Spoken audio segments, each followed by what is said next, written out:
This is Chris Bashad on Hi. bass. He's one of the most dedicated musicians I've ever worked with. He took a Thank you. 10, 12-year hiatus from playing music in general. And well, prior to that, me and Eric had sort of pushed this on the back burner because he had moved to Oklahoma, I want to say in like 2016. And so it was very difficult to manage local projects and like keep this one as a priority.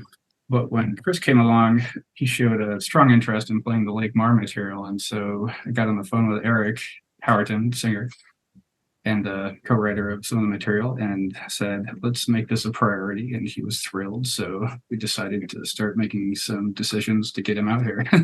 How's it going, everyone? Welcome back to the channel. Continuing on the artist series, today I have Lake Mar. I have Stefan Balkowski, Eric, Chris. How's it going, gentlemen? Howdy. Thanks for having us.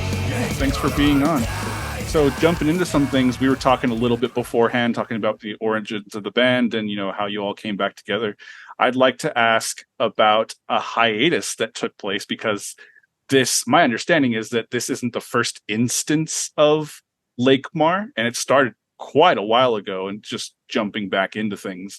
What does it look like now as compared to when it first started? Yeah, so originally, Stefan and I met over Craigslist because we were both just Cool. looking for other musicians to play with.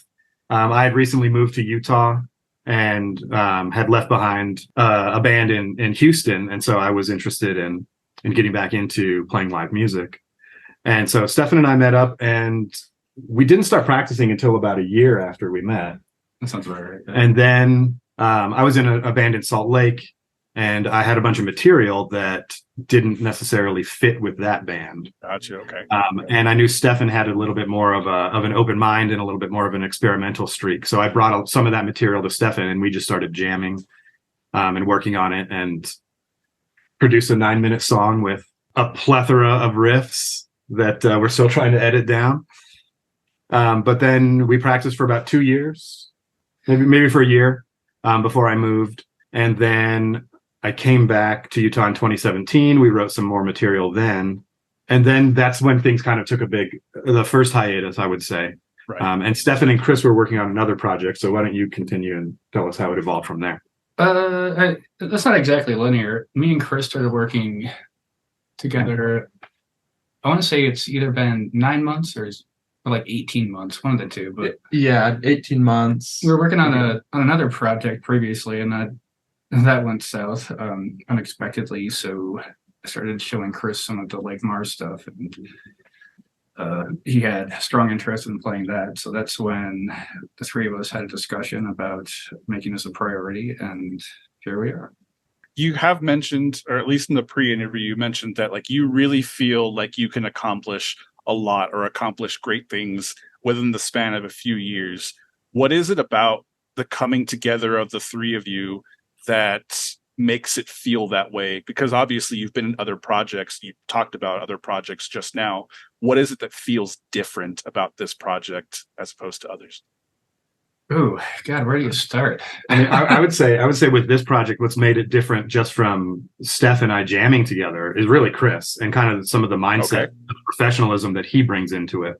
Yeah, I think, one of the things that's unique about bands that work or have whatever success that they determine is success is the chemistry amongst the members. And this band, Lake Mar seems to have really good chemistry. We seem to have some different skill sets and ideas that are coming to the table, and it's rather exciting. It's throwing off some really great creativity. It's had some excellent moments. So we're hoping that we've got some lightning in a bottle and we're able to capture it and share it and get it out. I was going to say, Chris really brings some business savvy to the group that probably Steph and I don't have a lot of experience or interest in doing that, the business side of it. So Chris is a good motivator for us. He's an awesome communicator, helps us really work through, tensions during the songwriting process. Not that we're at each other's throats or anything. And I think we also have some years under our belts too. So we just have more experience, more knowledge about what not to do from, previous projects that maybe didn't take off the way that we wanted them to. And I think we have the dedication and the skill. You know, I mean, Stefan is an amazing guitar player. I'm a professional writer, so I put a lot of pride into my lyrics. And I think just hitting the market or the scene or whatever it is with all of our collective experiences and our sort of like varied skills, I think is what makes us feel really good about it. So this brought a few points to mind that I'd like to visit.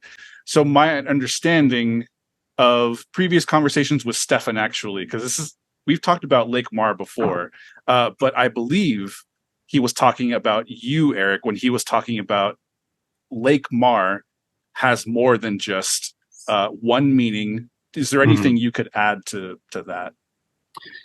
Yeah. So when Stefan and I were kind of kicking names around, it took quite a while. We had a lot of ideas, but you know, it's difficult to land on a name that both people are really enthusiastic about when we were having these early conversations.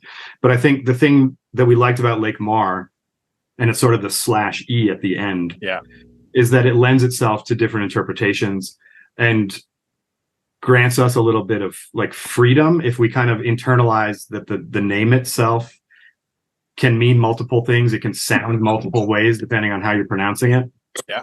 We kind of want the music also to not be locked into one interpretation, one meaning. One of the things that I've been trying to do a lot with this project that's different from the lyrics that I wrote for previous projects is really trying to lean into like the ambiguity of lyrics instead of having a really, you know, like forceful meaning. I don't want to like, I love bands like Rage Against the Machine, but it's really hard to misinterpret their lyrics unless you're willfully misinterpreting them.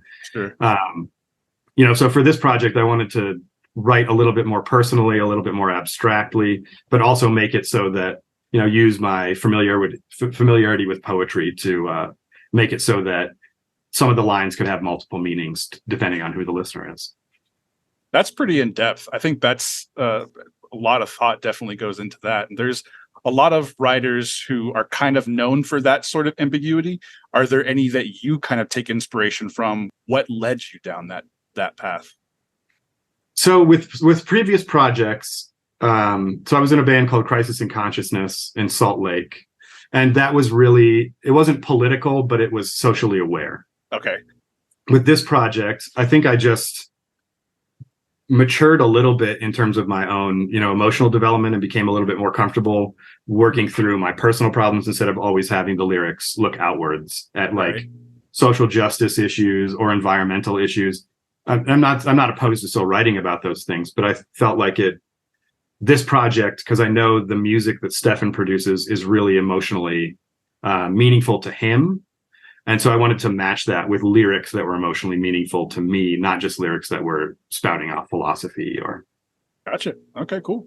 Hooking back to Chris bringing in some business acumen that, you know, you mentioned the others wouldn't have. Well, how does that come to head? What are some of the business aspects we're talking about that, you know, other bands could probably take notice of that we're just not looking at? Maybe something we're missing. Well, there are some things that can be taken care of when we get together with guitars in hands and want to make music. We're thinking creativity, we're thinking making music, and it's easy for us to, wow, out there somewhere we have an LP and we have some shows we're going to play. And it's easy to forget some of the stuff that we could be doing along the way with our the aesthetic of the band, the content.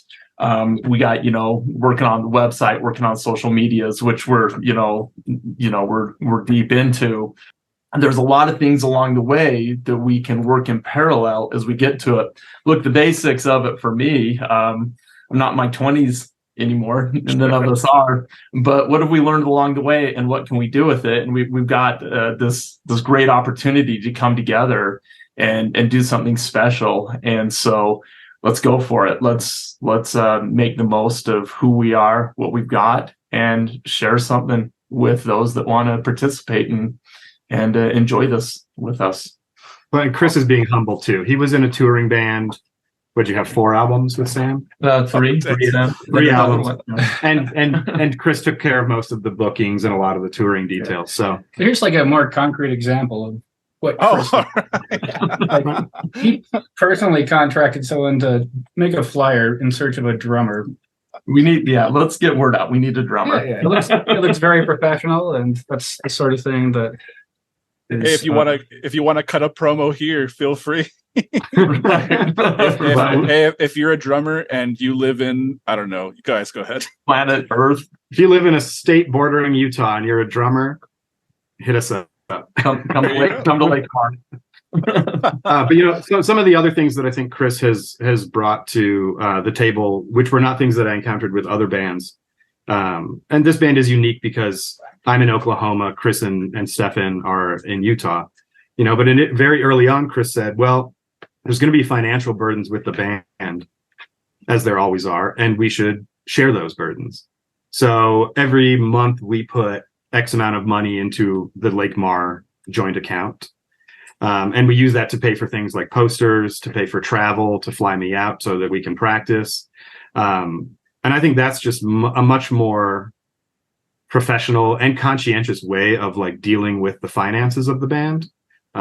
Because I know finances very often become sticking points for bands, and there are a lot of frustrations that can result from finances. So I think the fact that we're all contributing, you know, monthly to this project, it's also kind of renews our commitment to it. We have the money to do whatever we want at this point, you know, and so we don't have to worry about, you know, scraping together cash to pay for posters. You know, we're already ahead of the game, I think, in terms of understanding that it does have to be a business to some degree if we want it to be successful. Obviously, we're not in it to make millions of dollars. We want people to hear the music. But the industry itself, you can't extract business element from it. You know, we look at bands that we've been at in the past, and some of the pressures and stresses that come along with being in a band. Well, let's try to remove some of those barriers, and let's make it so we can have a comfortable space here in this moment to be creative and really focus our talents and energies and mindsets on the art, the creativity, the delivery, the performance. So that's, you know, we're at the early stages of this band, but it feels good. It's been a great thing. Mm-hmm. So you asked us to relate this to potential listeners. I think one takeaway here, probably the strongest takeaway, at least for me, if I was watching this, would be we're putting aside maybe 2% of our annual income for this to happen. Like it's really not that much. It's just pre-allocating that. It's the mindset of doing that makes a difference. Mm-hmm. Cool. So I really appreciate you putting that into perspective and like even with specifics. So with the previous conversation of you hope to accomplish you feel like this band could be something, payouts are a part of that. They're a reality of that. When do you have those sorts of conversations that you're all contributing equally? How do the payouts work? So we're very upfront about all of it, and to say, you know, it's not about money for us. So that is something that we talk about. That's a part of the pie, but our purpose here is to do the best we can. You know, when we talk about what is success to us, well, at this point we have the goal. We're looking forward to an LP and playing shows. End of story. That's success to us. Mm-hmm. So as far as what it takes to get there, what it takes to fulfill those goals, there is a financial commitment, sure. There's a creative commitment. There's a preparedness, time investment. And so that's where the commitment to this band and to each other and to our friendship comes into it. So the fairest way we know how to arrange that is we treat it like an investment. We all like document how much we put in, how much we've chosen to pay out, and the people that have put in the most will get out the most. Not to say that we'll make any money, but that's the only way to look at it. Like, it's not my band, it's our band as a core, sure. And to expand that, and we welcome other people to come and participate in some or all of those things. You asked about specifics in terms of like the financials. We have those conversations all the time. And I think that's, again, Chris is very often thinking about the management end and bringing up these financial questions that we need to deal with. And I think probably for a lot of bands, that sounds like a real bummer, right? To be talking about money all the time. I think for us, it's actually been really helpful. Not that there's been deep-seated resentment between us, but I think it really prevents that from happening. We all know that we're contributing equal. we're all equal partners. We talk about, songwriting credits and things like that. We've had those conversations. But those conversations happen regularly. They don't necessarily happen while we're jamming. So it doesn't necessarily interrupt the flow or the creative process or our ability to write new music. Mm-hmm. It happens just outside of the jam space because we talk to each other all the time. But don't you think that part of that is a result of some of our experience in life? We're a little older now, and we've had some years, we've had some experiences. Communication is just expected to be able to be there and open and be a part of this. So. Absolutely. And I think Chris mentioned our goals: play shows, record an album. If we can accomplish those goals, then I think we've satisfied at least everybody's basic level interest. Yeah. Anything beyond that is kind of is icing on the cake. But focus so much on that exclusively. I have no idea where we're going after that. Maybe album number 2. Our second interview with Josh. That's where we're going. Yeah. but the fact that we are older, I think it makes it so that we've all been in bands before. We've all seen how those bands can fall apart. We're very interested in avoiding that. Yeah. And I think having conversations more regularly about finances makes it so that it's not uncomfortable versus just having the conversation when a financial problem arises. We're constantly anticipating what are some of the difficulties that we're going to have with launching this project. And just being older, I think we can let go of some of maybe the petty grievances that would have bothered us when we were younger, because we're keeping our eye on the prize in terms of the goal is to make music and to continue to get along while doing so, because I think everybody is in agreement that one of the keys to a successful band is really just longevity. Can you continue to work with each other and put out music? Anvil is the perfect example of a band that had to struggle for like 20 years before anybody really paid any attention to them, but they did it. And now they're a known commodity. So it really is kind of eye-opening, not just on the subjects that you kind of have to broach, but how to go about them. One of those areas is, we've kind of touched on it a little bit, but you don't have a drummer sitting there with you. You've made a poster looking for a drummer. What is writing like without a drummer? When one of your goals is to play shows well, it's open-ended. It's let's write this and know that when a drummer comes in, wow, what will this song do? For the most part, I think we're writing it knowing that even though we have something framed up and something we can jam to, that might not necessarily be called crossing the finish line. Like we'll come up with at least mocks for the drum lines using software, and then send them that with the song to a studio drummer. I'm not sure if I said that or not, and pay them some money, and they send us back tracks, and that tends to have been the most productive approach so far. Yeah. And for some of the earlier songs, Stefan and I, we did track where we programmed the drums ourselves, and we're very concerned about not writing a drum part that would require a third arm or a third leg. Yeah. So it'll be interesting to see how some of those parts are actually received by a drummer when we do find one. One of the things you mentioned is you're jumping on to, jumping into certain ends, like, building a website, jumping into social media and stuff. Did I happen to miss something? Because I happened to find a Facebook page, or one was given to me for Lake Mar, that doesn't have a post since the release of the last single. So we talked about, I mentioned working things in parallel. There's a lot that we haven't put out yet. Okay. So I would say, I know you haven't missed anything. We're waiting for a next single. I think we'll start ramping up, but I keep pushing it off, quite honestly. It's because you don't really think about how much time and dedication it takes to onboard one extra person that may or may not work out. But I mean, for the last 2 months, we have more or less focused on synth work. There's a new guy that probably will work out in time that I think could open up a lot of creative avenues for this project. I hope that goes very well.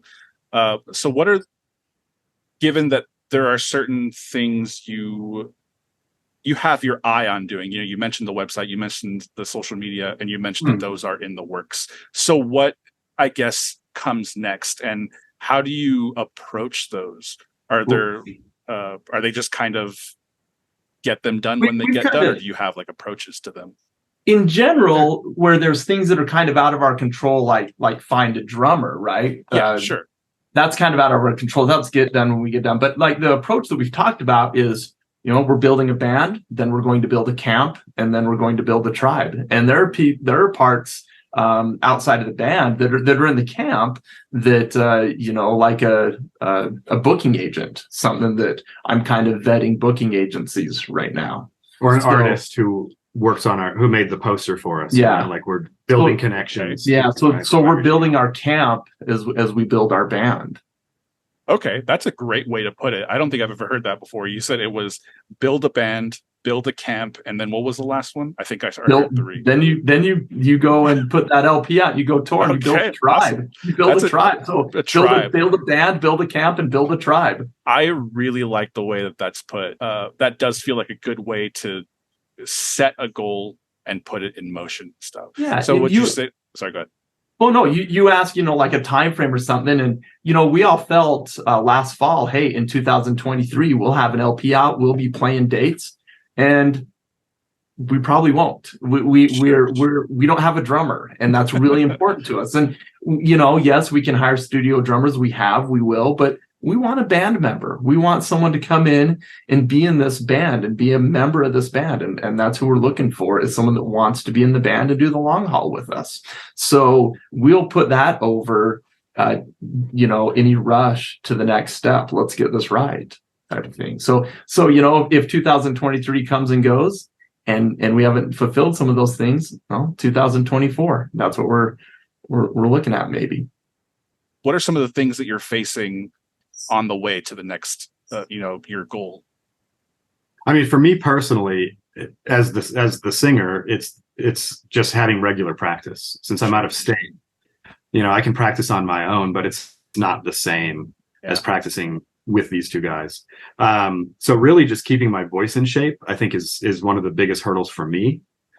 But fortunately, as I've gotten older, I've found what comes more natural to me in terms of clean singing and screams, instead of trying to emulate another band's screams. Yeah. You know, I learned to scream by watching YouTube videos. So it was really just other artists putting up their method for screaming. And, you know, I spent several years just working on that, trying to figure out, well, how do I, like, where do death growls come from? Where does vocal have paid off? This is killer. So, it's so fun being in the room with him. But, you know, so as I've gotten older, I've realized which parts of my voice don't require weekly maintenance. So yeah, the biggest struggle for me is really just keeping my voice tuned, but also kind of sometimes just remembering the different articulation points in my voice, because they're different. Like I could produce sound and have it emulate from a different location. And some of that is easier for me than other locations in my throat or in my, what's this down here? The gut, pushing the diaphragm. You said you've taken inspiration from, or you kind of approached the lyric writing in a certain way. Previous bands kind of pushed you to the lyric writing method that you are kind of taking now. Is there any particular thing or set of things that pushed you into the style of singing that you're taking on now, or has just kind of been a development along the way? You know, so I grew up playing music and loving music, but I kind of left behind writing music for many years.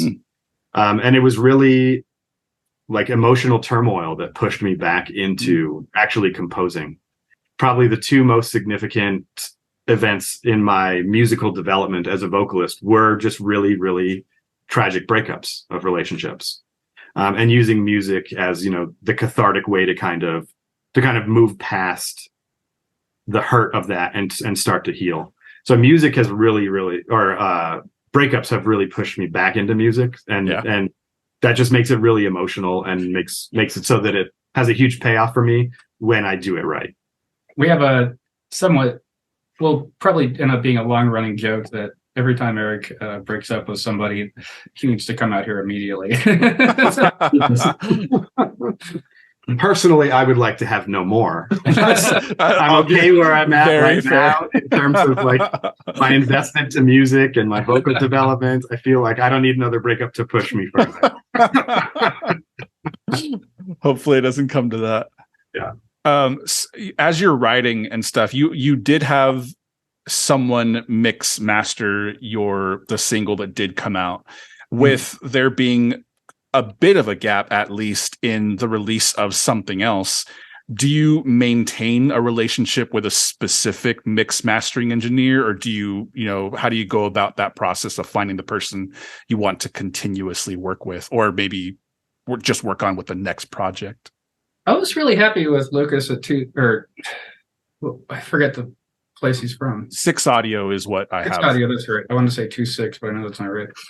Yeah, he was great to work with last time. He made sure that everybody was on the same page, and he allowed us to make group decisions, and that was critical in us appreciating what he did for us. And he also allowed us to provide several revisions of input in a very professional way. Like, I would be thrilled to work with the guy again, quite honestly. He did a great job. He had a certain set of questions right up front that made it super easy to dial into what it was we were looking for. And quite honestly, I'm not even 100% sure that we understood what it is we wanted when we approached him. So he was very great in that way as well. I can't speak highly enough of the guy. He is kind of a low to mid price point kind of guy. I'm sure there's better guys out there if you're willing to pay 100 to 1,000% more, but he's great for what we need. Aside from a couple of growing pains, I feel like he gave us the best thing that we could have given the raw material that we gave him. Yeah, he did a really good job with that track, and we've been in touch with him. Yeah, we have. He's reached out to us, and part of this is probably his interest in the project, and part of this might be his interest in promoting his own business, but he's asked us, when's the next track coming? Yeah. When you guys go to Argentina, yeah. I think that's where he's from, somewhere down there. Mm-hmm. So we're still in touch with him, and I think he would be great to use again, because he really liked the sound. He got what we were going for. There was a moment, in the vocal production where I said, you could be, why don't you take your stab at what you think this section should sound like in terms of the effects on the vocals. Yeah. But we want something a little bit more like processed in this one section. And that was kind of the only direction we gave him. And he had been working on the song already for over a week at that point. Guitarist. Then he nailed it. What he came back with was this sort of airy, almost kind of like psychedelic effect on the vocal. And it was only like a 5-second spot, but it really, I think, brought the song together and added just a new dimension that I really appreciated. So I just really trust his instincts too, because I think he gets what we're going for as far as our sound is concerned. So let's say you finish, the creative process for the album, and unfortunately a drummer still hasn't come along that, you mesh with pretty well and stuff. Does any aspect of the album and stuff slow down at all? See if you can make one last push to find the guy and do some retracking, or, does everything just kind of go full steam and we'll figure it out later?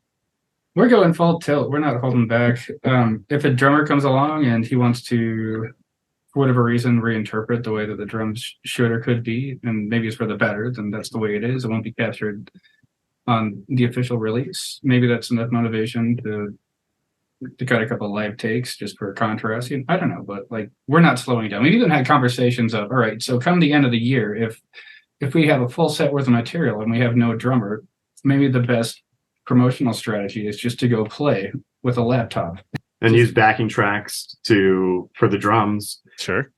But if one of our priorities is to actually play, we don't want too many road bumps to derail that and to sort of stop our motivation. So yeah, we've talked about hiring a drummer. We've talked about just playing the backing tracks and using that as kind of advertising in a sense. Sure. To say if you like this band, we don't have a drummer. Would you want to join? I think those are good avenues to go. Gentlemen, I appreciate your time with me today. Is there anything else you'd like to push?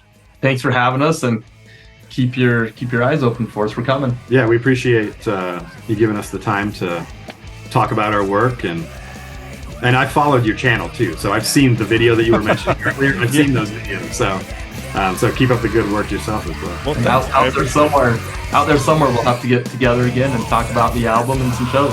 Absolutely. Love to have you guys back on. I really appreciate it. Again, this is Lake Marn. We'll see you guys. All right. Thanks. Guys. Bye.